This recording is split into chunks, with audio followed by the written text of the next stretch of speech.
കവിത ലഹരി. രചന ഈപ്പൻ വർഗീസ് ചെത്തിക്കുളം. ആലാപനം മിനി സുദേവൻ. നിന്റെ അമ്മയും അച്ഛനുമെന്നെ മോളെ എന്നല്ലേ വിളിച്ചിരുന്നത്. നിന്നെ ഞാൻ പ്രിയ സോദരനായല്ലേ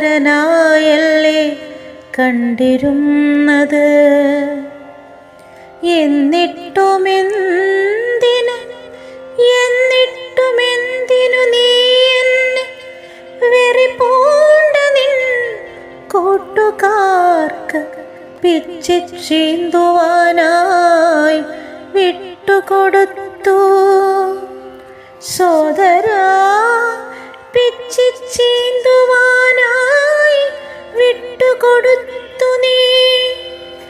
നിന്റെ മുന്നിലെ ഗ്ലാസിൽ നുരഞ്ഞു പൊന്തുന്ന മദ്യത്തിൻ ലഹരിയൊന്നു വിട്ടിടുമ്പോൾ, നിൻ ചുണ്ടിൽ നിന്നുയരുന്ന പുകയുടെ കെട്ടവാട ഒന്നടങ്ങുമ്പോൾ, ചെയ്തതിനെ ഓർത്തു പശ്ചാത്തപിച്ചാൽ ഈ സോദരിക്ക് നഷ്ടമായ മാനം തിരികെ ലഭിക്കുമോ?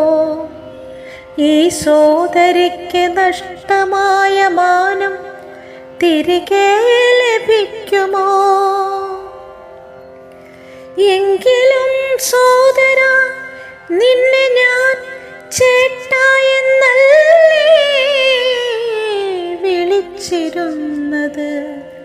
ഉയരുന്ന പുകച്ചുരുളുകൾക്കിടയിൽ എൻ വസ്ത്രം ചീന്തപ്പെട്ടപ്പോൾ, തെരുവുകളിലെ അഴുക്കു കൂനകൾക്കിടയിൽ എല്ലിൻ കഷ്ണത്തിനായി കടിപിടി കൂടും നായകളെപ്പോലെ ലഹരിയിൻ കറപുരണ്ട ദംഷ്ട്രങ്ങൾ കാട്ടി അട്ടഹാസത്തോടെ നിൻ സുഹൃത്തുക്കൾ ചാടി വീണപ്പോൾ, ഭയത്തോടെ ഞാൻ ചേട്ടാ എന്നെത്രയോ വട്ടം രക്ഷയ്ക്കായി നിലവിളിച്ചു. അപ്പോൾ നിൻ ചുവന്ന കണ്ണിലെ ക്രൂരനോട്ടമെന്നെയാകെ ഭയപ്പെടുത്തി. രക്ഷയ്ക്കായി വിളിച്ചവൻ ക്രൂരനായി വന്നപ്പോൾ, ബലഹീനയായ ഞാൻ തകർന്നുപോയി. എങ്കിലും സോദരാ, നിന്റെ കൂട്ടത്തിൻ്റെ കാമം തീർക്കുവാൻ നിസ്സഹായയായ എൻ ശരീരം പിച്ചി ചീന്തേണ്ടിയിരുന്നില്ല. ഞാൻ നിന്റെ സോദരിയല്ലായിരുന്നോ? ചാരിത്രം നഷ്ടമായി ഞാനിനി എങ്ങനെ ഈ സമൂഹത്തിൽ തലയുയർത്തി ജീവിക്കും? എങ്ങനെ അഭിമുഖീകരിക്കുമെന്നപ്പനെയും അമ്മയെയും സുഹൃത്തുക്കളെയും? ജീവിച്ചു കൊതി തീർന്നില്ല അവരോടൊത്തീ ഭൂവിൽ. നഷ്ടമായൊരു ചാരിത്രവും പേറി ജീവിക്കാൻ എൻ മനസ്സൊട്ടും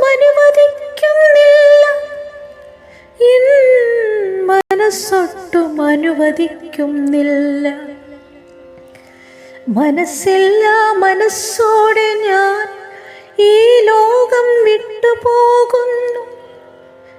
മനസ്സില്ല മനസ്സോടെ ഞാൻ ഈ ലോകം വിട്ടുപോകുന്നു. എങ്കിലും സോദരാ, നിസ്സഹായയായവർക്കു നേരെ ക്രൂരത കാട്ടുമീ ലഹരി ഒഴിവാക്കി ഒരു നന്മ മരമായി പടർന്നു പന്തലിക്കൂ. മറ്റുള്ളവർക്കൊപ്പം സ്വയം നശിക്കുമീ ലഹരിയിൽ നിന്നും മുക്തനാവുക. ലഹരിക്കെതിരെ പോരാടുക. ലഹരിയിൽ നിന്നും മുക്തനാവുക. ലഹരിക്കെതിരെ പോരാടുക.